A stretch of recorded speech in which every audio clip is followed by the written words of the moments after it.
Hey ladies, welcome to The Power of the Ask, the podcast where we ditch the waiting and embrace the asking for what we truly deserve. Welcome to The Power of the Ask. All right, savvy ladies. Welcome back to another exciting edition of The Power of the Ask podcast. Today's theme, we'll be talking about shifting the financial mindset. And with my great co-host, Queen Lisa, she's going to introduce the guest and we'll get started. Take it away, Queen Lisa. Thank you so much, Precious. It's such a pleasure to be here again with you and actually doing the Savvy Ladies podcast, The Power of the Ask. And today we are so fortunate to have Lazetta Rainey Braxton with her MBA and her CFP. And from her, it's all about doing the work. And Lazetta is passionate about amplifying culture and talent and life and money. And she does it through financial planning and public speaking and writing. And she is probably one of the busiest people I've ever seen, actually.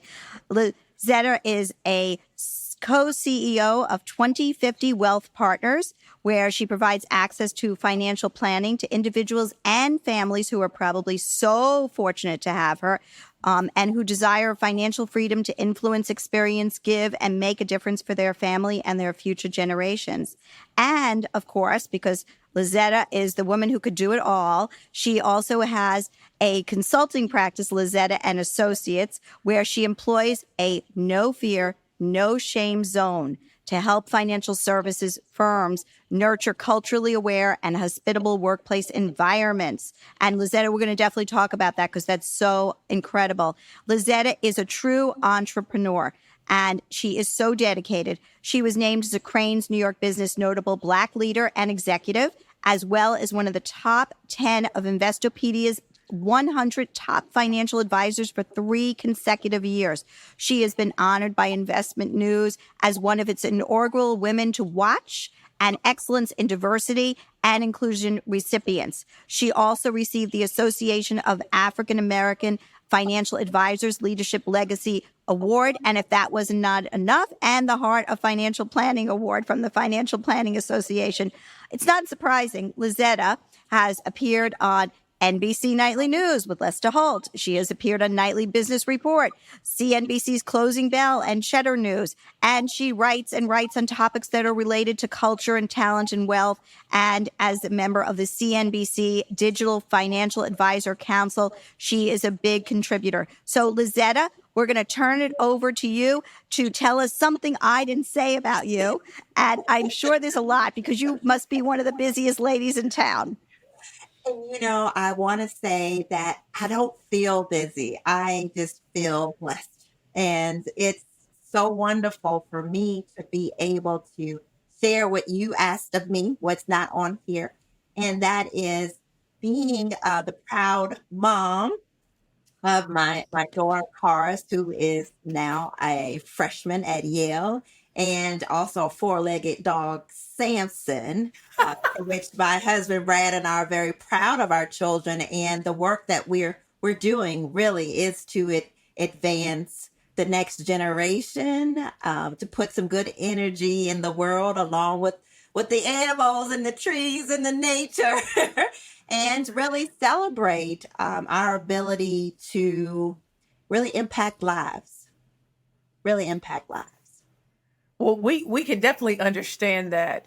So one of the things that can we be real? Can we go there? That's the only Right way that now? I know. That's the Okay. So when you usually hear about financial news, it really is talking about the top 1% and what they're doing. But you're really talking about leveling the playing field for the other 99% within the workforce, within companies, with women, Black and African American women, so that they have a sense of belonging. And then with just individuals, period. Why is that so important to you? Is to bring in women, minorities, and others who are in the 99%, as opposed to, let's just talk about the 1%. You checked off the box for me. Women, minorities, right? At the point, not a part of the 1%. But really, it's not about me. It was really about my parents, who also checked off the boxes. My mom and, dad were high school sweethearts.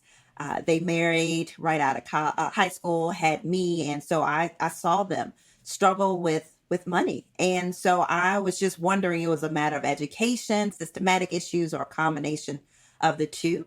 And I believed and saw how money really supported people's lives and provided happiness. When people said money doesn't provide happiness, I'm like, that's a lie. Try poverty. Try not having a lot of resources, right?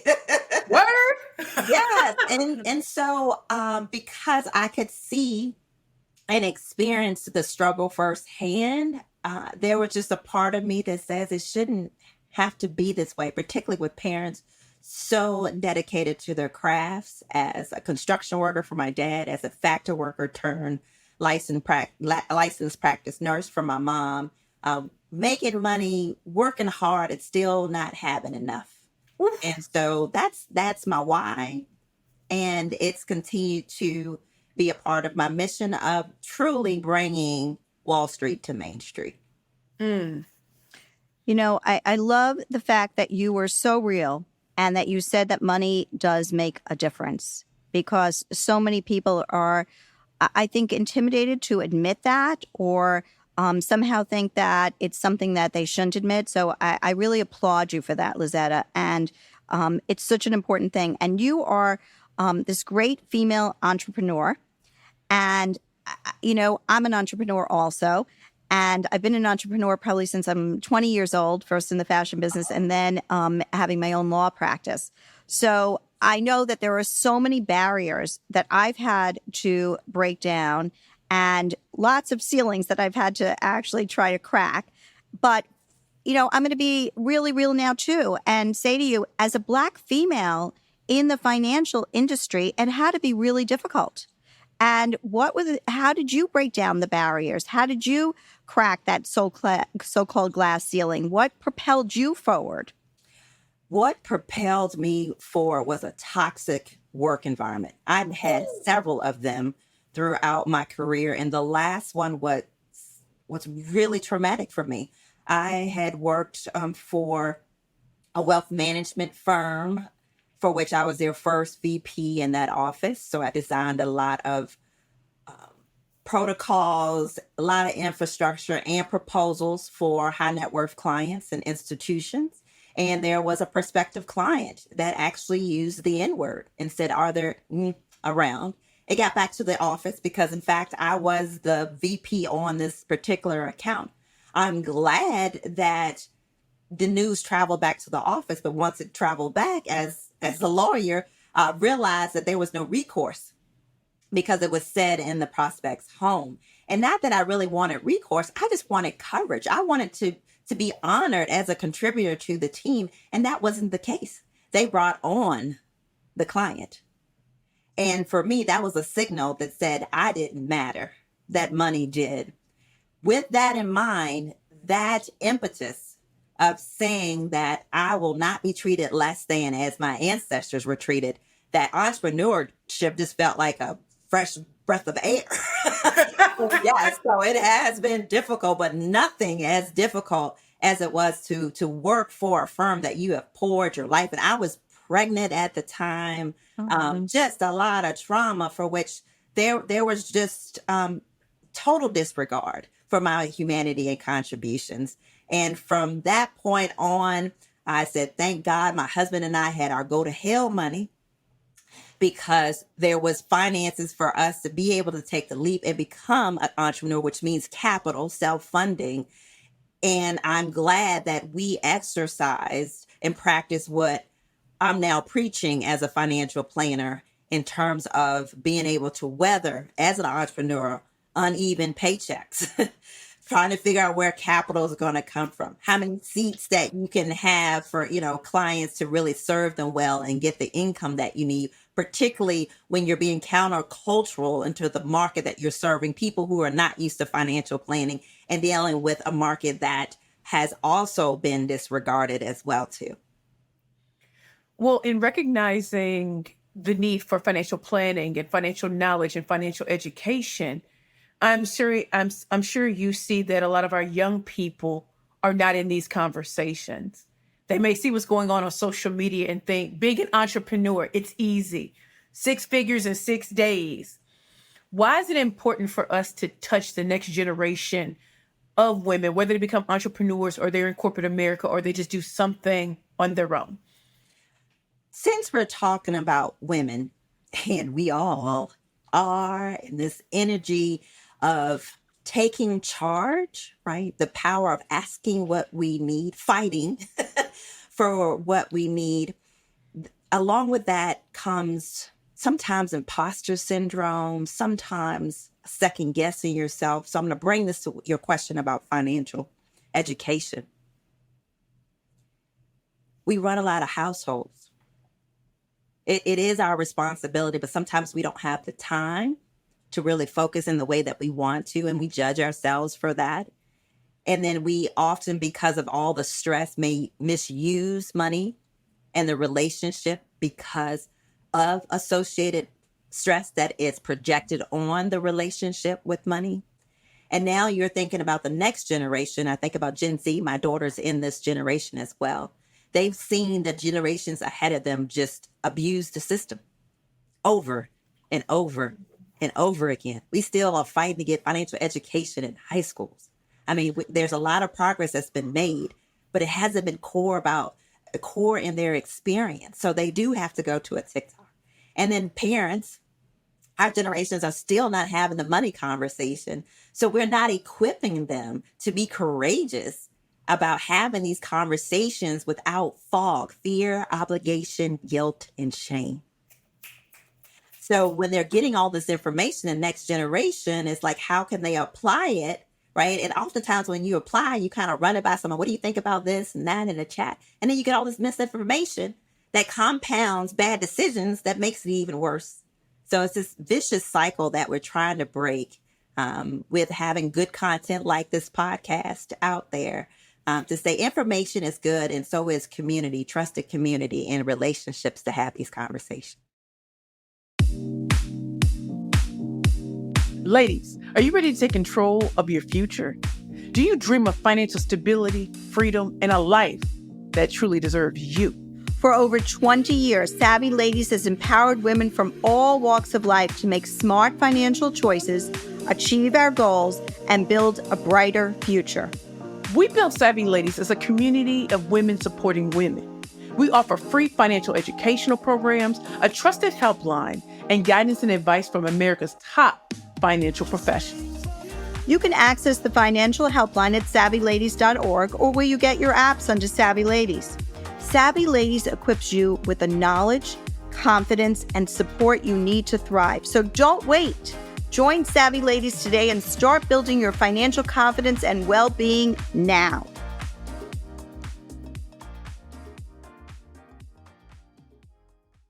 You know, I got to follow up on something else you said too. So in starting your own firm, going from corporate America to starting your own firm, what was the number one thing that surprised you about running your own firm? We talked about good months, bad months, but what was something else that truly surprised you that you didn't think you would encounter knowing so much about financial education?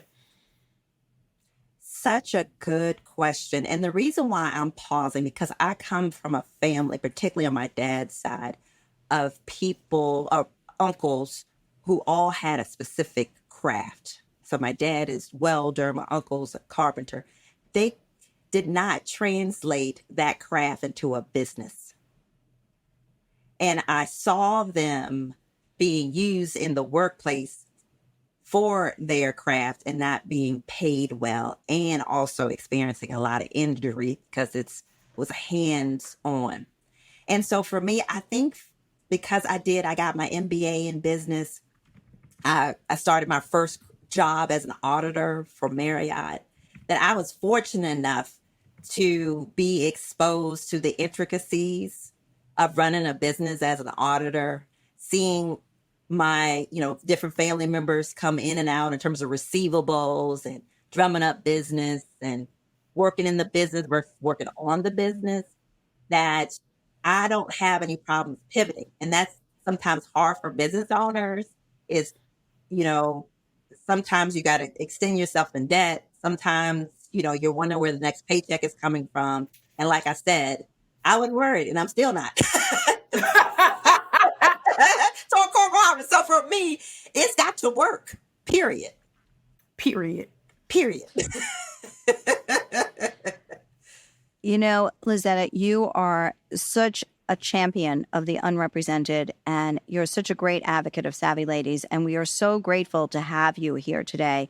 And I'm going to pick your brain a bit because it's not every day that we get someone like you to give women the tips that they need to start out and make it all work. So, what tips would you give women who are starting out, who are trying to either climb the corporate ladder or start their own business? What should they know? I am going to respond because you said those who are climbing the corporate ladder, starting your own business, and I'm also going to say a combination of the two. Great. Ooh, yes. Because capital is real that you need. And I had to do that too. I had to work, full time while I was doing the part time and the like. While you are thinking about how you want to use your human capital, because that's in essence what you said, you are your biggest asset. Remind yourself of that you are valuable wherever you decide to land and go, and command that respect as an asset that you are. Next is finding resources. So for entrepreneurship on that side, free resources like a score for business, tremendous. You can get a coach, you can get lots of resources, and it's designed to help business owners with a free tool. The next step, I would say, for those who are in the corporate environment is to study the industry well, know your job description well, hone your craft, flex, document what you've done, right? It's your responsibility to be your advocate and connect with people who are aligned with you as well. And that's an intentional job to find and identify people who are aligned with you that may be able to become sponsors to help you move forward or mentors. And what I'm driving at in both cases is taking yourself, your human capital as the job to nurture, providing your, exposure to resources that are available to you and have the expectation that these resources are available to you. Be diligent on that. And then the other important thing, we're talking about finances. You got to be comfortable with the numbers. And I'm not saying, extensive math. I'm talking addition and subtraction.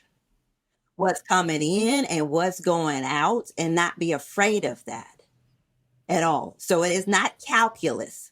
It's sitting down and knowing addition and subtraction, right, in a way that appeals to you. So it could be an app. It could be an Excel spreadsheet. It could be a back of the envelope type of situation. But know your numbers. Don't judge yourself for them. Look at them and see if they align with what your goals and needs are. So when you're going to your resources, you can say in your mind, you need to make more. You've gone to salary.com and researched your job and realized you should be making more. You have documented your work on your own and made sure that's aligned with your performance review so that you can earn the money and not be like the statistic, like a Black woman earning 63 cents on the dollar for every dollar a white man earns, right? Because you're the asset. You got to manage that. And on the entrepreneurship side, knowing your numbers, you are your business. So you're going to have to know what you need to make and what the business needs to make to run both you and the business. You're making me, I was once a young attorney in New York State a long time ago. And, going through law school, becoming an attorney, all of that sounded great, but the true practice of it all, I realized when I walked through those hallways and just saw those offices of the partners, I did feel as a first generation in everything, that could I dare to dream that high? Because I felt so inadequate because I didn't come from that background. I didn't have the self-confidence. I knew I could slay in the courtroom, but I didn't know how to build up my own self-confidence because there wasn't too many people around that looked like me. There was a gentleman. We'll call him an ally, but I call him like an angel. I was once in a, what do you call them? Reviews. And I was basically told I was trash. Couldn't write, couldn't speak or anything. I went back to my office and just kind of sat there dazed and confused. A gentleman came up to me, closed the door, asked me what happened. I told him. He said, what I need for you to do is I want you to go back in there and make another appointment. You know I ain't want to do that. Right. And then he told me what to do in the next appointment when I met with them. And I had to challenge them on everything they said about me, and they had no words. That man, that Jewish man, became such an angel to me. Yes. There were savvy ladies who are listening right now who've been in a situation and didn't have an ally or a friend to help them. How do you, in your journey, have you been able to inspire self-confidence and financial confidence in women who may find themselves in those positions, who look like you and who don't? I'm so grateful that there are media like this in terms of podcasts and being able to listen, because I'm a Gen Xer. There was not online resources, right? To feel the energy and to hear these words that you just shared. And so many people want to downplay the podcasts, the TikToks and the like. But if you select and choose and discern good energy, it's going to come to you. The other aspect of this is to be open, right? What I heard you say, you were crushed, and this gentleman came to you and encouraged you, and you listened and responded. Sometimes people want to call us the angry Black woman, right? And you can be, because of the trauma, in a fight mode, right? And not hear when people are trying to encourage you because the hurt and the scars are so deep. So another part of this is just being open and hopeful that there are angels around who see you and hear you. And don't settle for anything less to say there's no hope, because there is. Be open to it. And it could come from a podcast. It can be reinforced with a conversation. It could be somebody in the grocery store where you see oppression happening because somebody's skipping line. I mean, nastiness is everywhere. Right? And when your money is involved, it takes it in livelihood. It takes it to another level. But the energy is still the same of people trying to oppress who you are.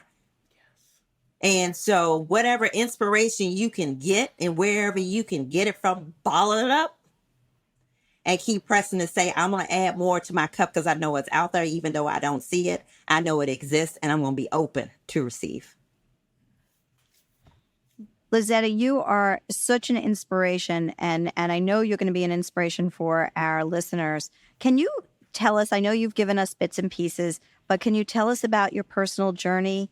What your secret sauce was as you were on this journey, so that women could actually start to think about shifting their own mindsets and maybe hear what your journey was like and how you got here.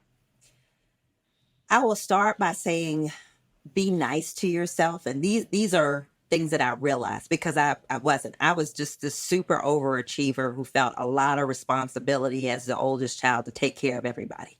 I did, work 2 jobs in high school, 2 jobs in college. I got married at 23.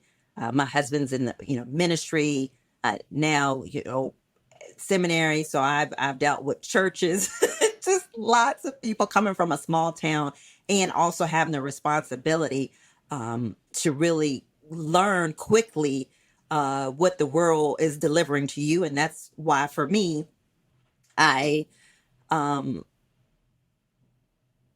was true to myself about just pretty much being aggressive, assertive, because I had to. I'm on a mission, and we all are. We all are trying to live the life and legacy that we desire and we deserve. And so if someone wants to say you're loud, you're bossy, say, yes, I am.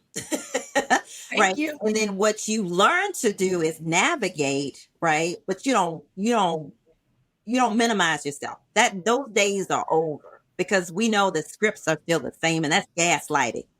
We can name it for what it is now, right? So you may not be mentally, emotionally, financially where you want to be, and that's your journey, and you own your power to say, this is where I am. I'm a work in progress, and don't let anybody take that away from you, because everybody's a work in progress All day. all day. And so that's why I knew by color, black, but you couldn't tell me I was less than. You still can't tell me that. I know where I come from. I know who I belong to. And I'm saying the same for people who are listening, is that elevate who you are, meet people where they are, and give them the opportunity to be their better selves.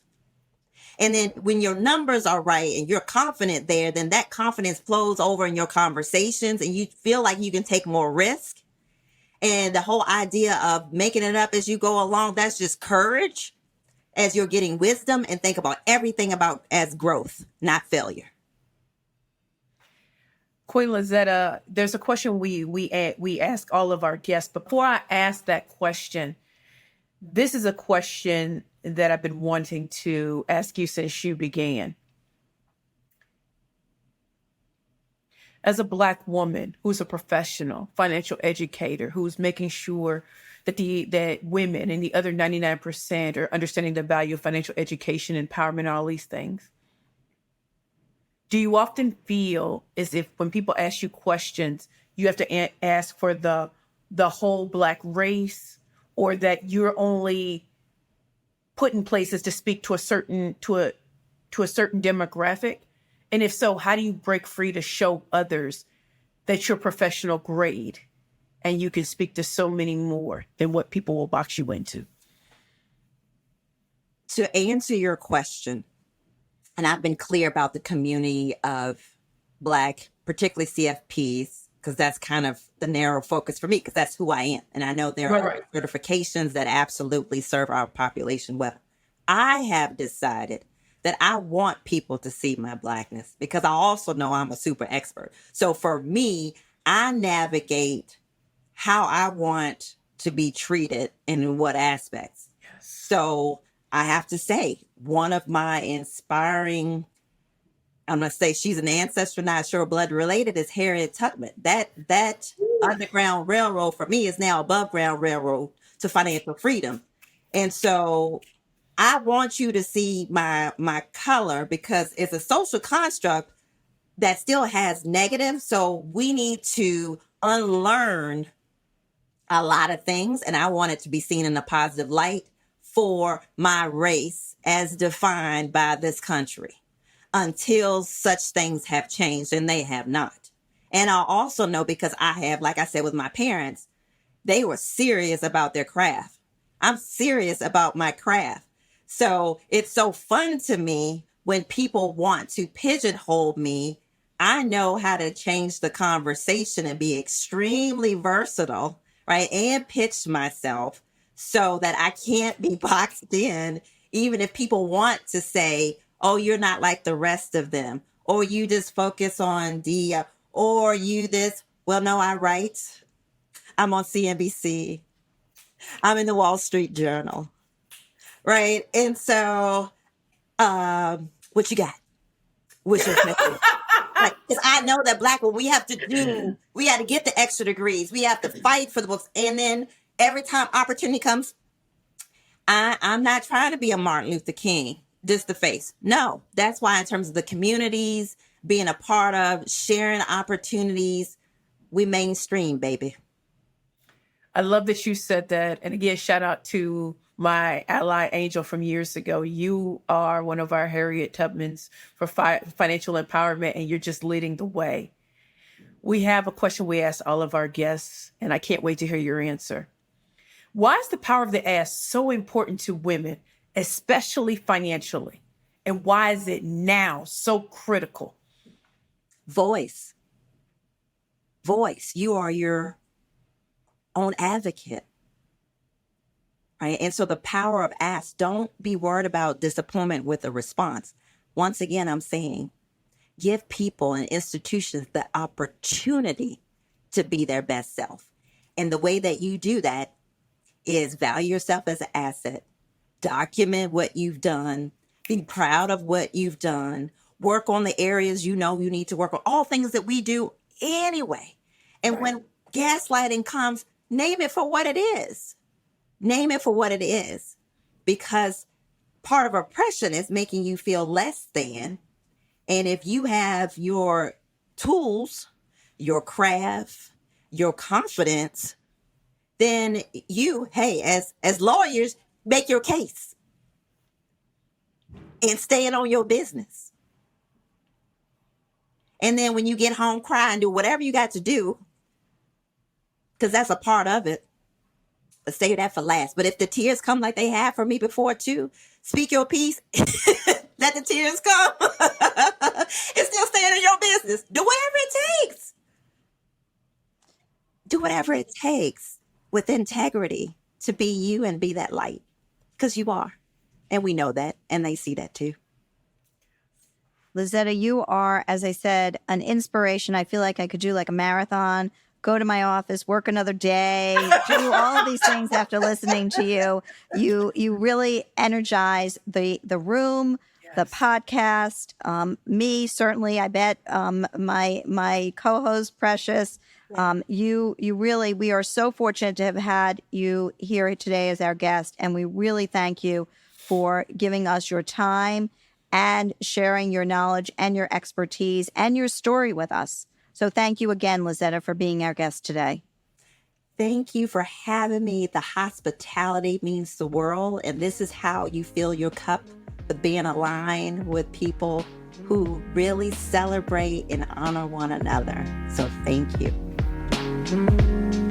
Thanks for joining us on this episode of The Power of the Ass, ladies. Don't forget to like, review, and subscribe to spread the love with #PowerOfTheAsk.